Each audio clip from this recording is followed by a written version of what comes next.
அனைவருக்கும் அன்பு வணக்கம். இன்றைய தினம் திராவிட பல்கலைக்கழக யூடியூப் நேயர்களுக்கும் இலக்கிய ஆர்வலர்களுக்கும் இந்நிகழ்ச்சியை செவிமடுத்து கொண்டிருக்கக்கூடிய உலகில் உள்ள அனைத்து நெஞ்சங்களுக்கும் நீங்கள் முதலில் டியூ தமிழ் அல்லது திராவிட பல்கலைக்கழக யூடியூப் என்பதனை சப்ஸ்கிரைப் செய்து இந்த நிகழ்ச்சியை காணுங்கள்.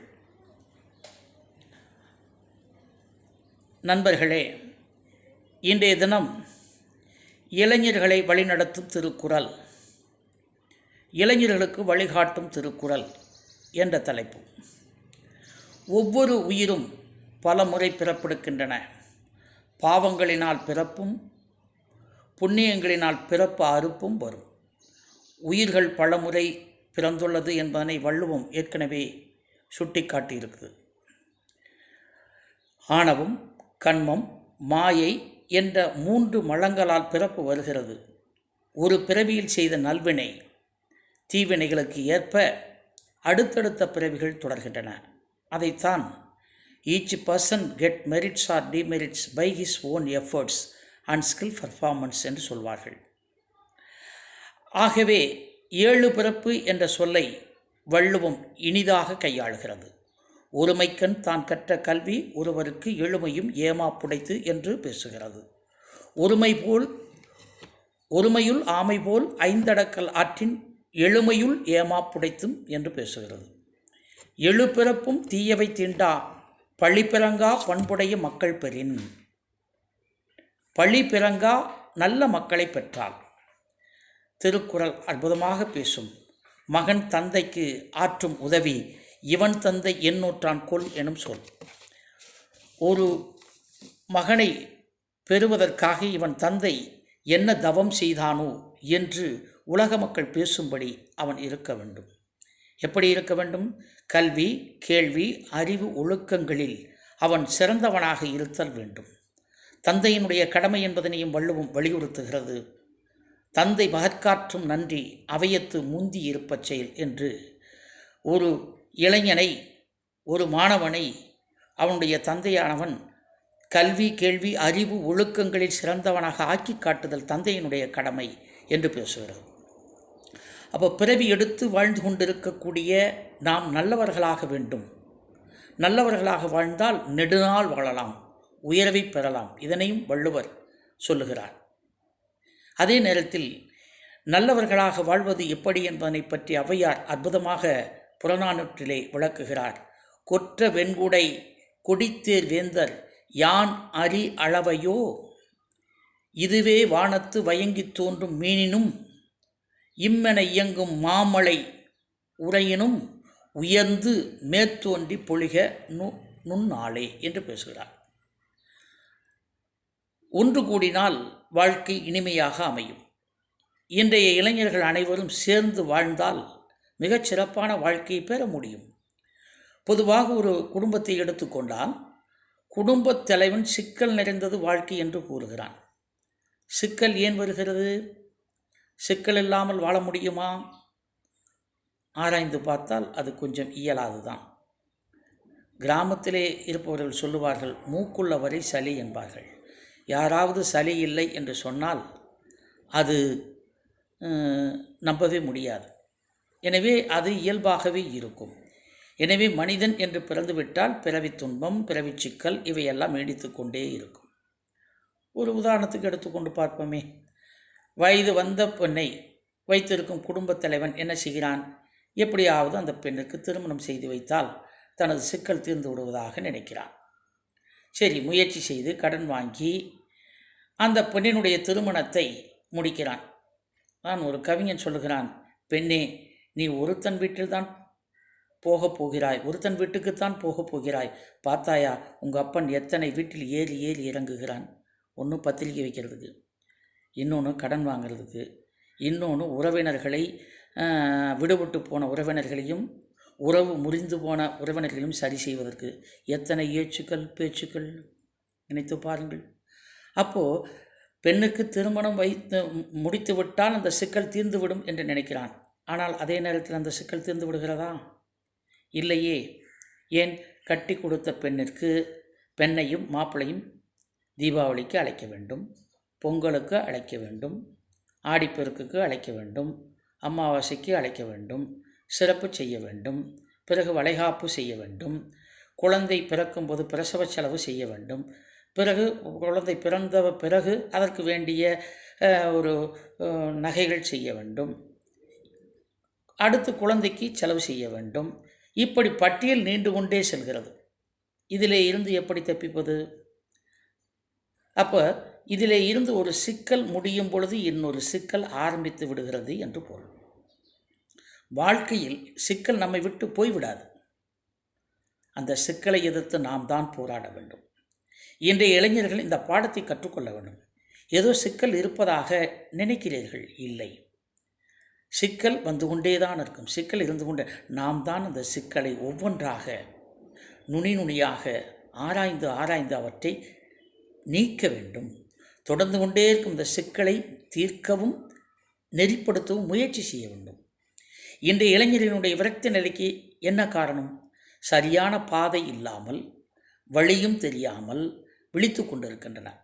மனம் போன பாதையில் போய் கொண்டிருக்கின்றனர். சிக்கலிலே இருந்து இன்றைய இளைஞர்கள் வெளிப்பட என்ன செய்ய வேண்டும்?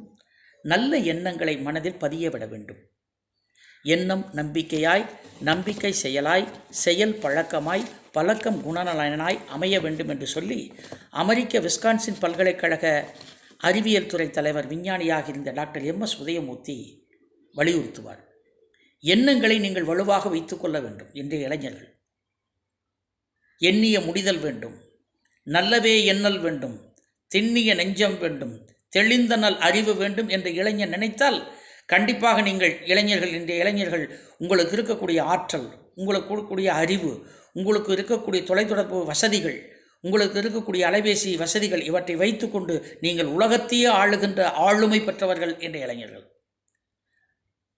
அப்போது அந்த இடத்திலே நீங்கள் என்ன செய்ய வேண்டும் என்று சொன்னால், நீங்கள் சிக்கலுக்கு தீர்வு காண வேண்டும், விரக்தியை விட்டுவிட வேண்டும். எண்ணங்களே நல்ல மனித பண்புக்கு காரணமாய் அமைகின்றன. நல்ல மனதிலே நல்லதை எண்ணிக்கொண்டிருந்தால் நீங்கள் நல்லதையே நாடலாம். ஒரு செயலை செய்யும் முன் அதனை செய்ய முடியாது என்று நினைத்து செய்யாதீர்கள், செய்ய முடியும் என்று நினையுங்கள். நான் உதாரணமாக சொல்கிறேன். புத்தகம் அச்சடிக்கக்கூடிய அச்சகத்திலே கூலி வேலை செய்து பிழைப்புத்தனம் ஓட்டிக் கொண்டிருந்தவன் பெஞ்சமின் பிராங்க்லின். மிகவும் ஏழை குடும்பத்தை சார்ந்தவன்.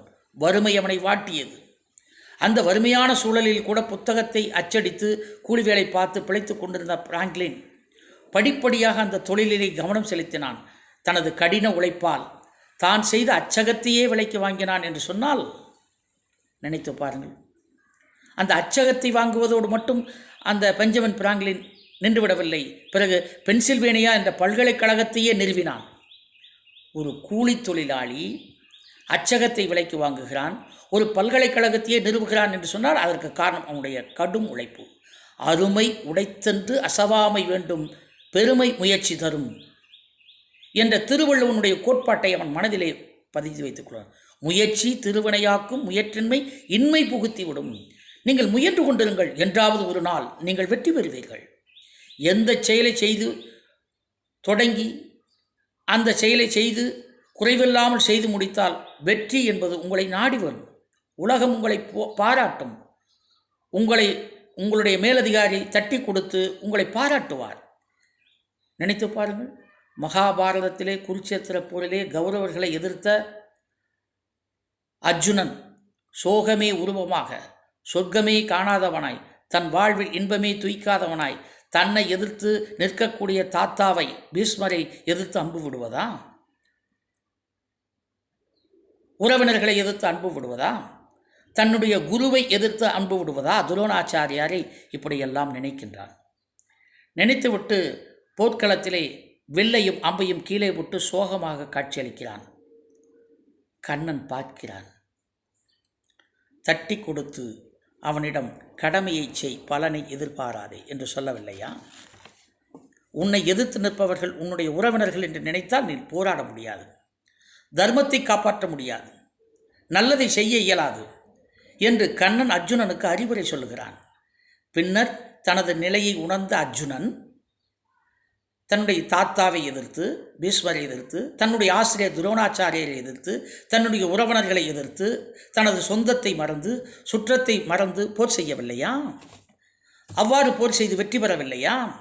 அவ்வாறு வெற்றி பெற செய்யாவிட்டால் தர்மம் நிலைத்து நிற்குமா? எனவே தர்மத்தை காப்பாற்றுவதற்கும் தன்னுடைய கடமையை காப்பாற்றுவதற்கும் நாம் நம்முடைய கடமையை, நம்முடைய எண்ணத்தை செயல்படுத்த வேண்டும். ஒரு மனிதனுடைய அளவுகோல் அவனது பண்பே. மனம் என்பது உயிரின் படக்க நிலை என்று சொல்வார்கள். மனத்தினுடைய உயர்வு எதுவோ அதுதான் மனிதனின் உயர்வு. மனத்தின் மாண்பு எதுவோ அதுதான் மனிதனின் மாண்பு. எனவே மனத்தை திடப்படுத்திக் கொள்ளுங்கள். நான் அடிக்கடி சொல்வது, நீங்கள் தியானம் செய்யுங்கள், அமைதியாக உட்கார்ந்து செய்யுங்கள். இன்றைய தினம் நமக்கு வேண்டியவற்றை நாம் சம்பாதித்து கொண்டோமா என்று நினையுங்கள். இன்றைய தினம் உடல் உழைப்பில் ஈடுபட்டோமா என்று நினையுங்கள். இன்றைய தினம் உடற்பயிற்சி செய்தோமா என்று நினையுங்கள். இன்றைய தினம் உங்களுடைய உள்ளத்தை வளப்படுத்தி கொண்டோமா என்று நினையுங்கள். எனவே பண்புகளின் கருவூலமாக நீங்கள் இருந்தால், உண்மையான பண்புடையவர்களாக நீங்கள் இருந்தால், உண்மையான முயற்சி உடையவர்களாக இருந்தால், உண்மையான கடுமையான உழைப்பாளியாக இருந்தால், இன்றைய இளைஞனுக்கு எதுவும் தேவையில்லை.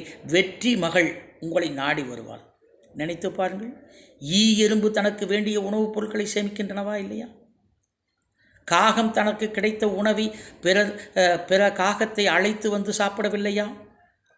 ஒரு ஈயைப் போல வாழ்க்கை நடத்த வேண்டாமா? ஒரு காகத்தைப் போல முயற்சி செய்ய வேண்டாமா? இடைவிடாது முயற்சி செய்பவனிடத்தில் நல்ல பண்புகள் நிறைந்திருக்கும். இடைவிடாது உழைத்தால் உங்களுடைய பிணிகள், பீடைகள், உங்களுடைய சோர்வு எல்லாமே அகற்றப்படும். அதைத்தான் வள்ளுவம் சொல்லுகிறது, தாளாண்மை என்னும் தகைமைக்கண் தங்கிற்றே வேளாண்மை என்னும் செருக்கு. உடல் உறுப்பில் பழுதிருந்தாலோ ஊனமடைந்தாலோ அதை பற்றி கவலைப்படாதே, செய்ய முடியாது என்று நினைக்காதே. இளைஞனே, உடல் உறுப்பில் பழுதிருப்பவன் வெற்றி பெறவில்லையா? உடல் ஊனமடைந்தவன் வெற்றி பெறவில்லையா? உன்னத சாதனையை படைத்துள்ள நிறைய பேரை நீங்கள் பார்க்கவில்லையா? 2 கண்களின் ஒளியை இழந்த பிறகு கூட ஜான் மில்டன் என்ற கவிஞன் மிகப்பெரிய காவியத்தை படைக்கவில்லையா? தோல்வி மேல் தோல்வியை சந்தித்து வந்த அமெரிக்க ஜனாதிபதியாக விளங்கிய ஆபிரகாம் லிங்கன் முயன்று வெற்றி பெறவில்லையா தன்னுடைய வாழ்க்கையில்? இசை மேதை பிதாவான் தன்னுடைய காதுகள் போன்ற நிலையில் கூட மிகச்சிறந்த இசையை படைக்கவில்லையா? எனவே விரக்திக்கு முற்றுப்புள்ளி வையுங்கள். எண்ணங்களே செயல்களாக உருவெடுக்கும். எனவே அப்படிப்பட்ட நிலையில் நீங்கள் இருந்தால் உங்களுடைய முயற்சி, உங்களுடைய வாழ்க்கை சிறப்பானதாக, வளமானதாக இருக்கும். நினைத்து பாருங்கள். அஸ்ஸாம் மாநிலத்தை சார்ந்த ஹீமா தாஸ் ஒரு பூட்ஸ் வாங்க கூட வழியில்லாமல் ஆசிய தடகள போட்டியில் தங்கம் பெறவில்லையா? தங்கமங்கை பிடி உஷா தான் படித்த கல்லூரிக்கு பெருமையை சேர்க்கவில்லையா? ஊருக்கு பெருமை சேர்க்க முடியவில்லையா? 2 கால்களை இழந்த பிறகு கூட சிறந்த நடனத்தை சுதா சந்திரன் அவர்கள் நடத்தி காட்டவில்லையா? எனவே ஊனம் என்பது அது ஒரு வகையான பழியோ குறைவோ அல்ல. பொறியின்மை யாருக்கும் பழி அன்று, ஆழ்வினையின்மை பழி. எனவே ஊழையும் உப்பக்கம் காண்பர், உழைவின்றி தாளாது உணர்த்துபவர் என்று வள்ளுவம் பேசும். எனவே இன்றைய இளைஞர்களே, நீங்கள் முயற்சி செய்யுங்கள். எந்த காரியத்தை எடுத்துக்கொண்டாலும், எந்த வேலையை செய்தாலும், எந்த இடத்தில் இருந்தாலும், எல்லா காலங்களிலும் எல்லா இடங்களிலும் உங்களை ஆண்டவன் வழிநடத்துவான். திருக்குறள் வழிநடத்தும். அற்புதமாக பாரதி பாடுவான், வாழ்கனி எம்மான் இந்த வையத்து நாட்டிலெல்லாம் தாழ்வுற்று வறுமை மிஞ்சி விடுதலை தவறிக்கெட்டு பாழ்பட்டு நின்றதாமோ பாரத தேசம் தன்னை வாழ்விக்க வந்த காந்தி மகான் என்று சொல்வார்கள். அதுபோல உங்களை திருக்குறள் வழிநடத்தும். உங்களை திருக்குறள் அழைத்து செல்லும். உங்களை திருக்குறள் நல்ல இடத்தில் கொண்டு போய் சேர்க்கும். திருக்குறள் உங்களுக்கு வளம் சேர்க்கும். வாழ்க்கையில் உங்களை மேன்மையான இடத்தை அடைவதற்கு திருக்குறள் வழிகாட்டும் என்று இன்றைய தினம் நீங்கள் திராவிட பல்கலைக்கழகத்தினுடைய யூடியூப்லே சென்று அதை சப்ஸ்கிரைப் செய்யுங்கள். சப்ஸ்கிரைப் செய்து அந்த மணியை அடியுங்கள். எங்களுடைய நிகழ்ச்சியை தொடர்ந்து பாருங்கள். நன்றி, வணக்கம்.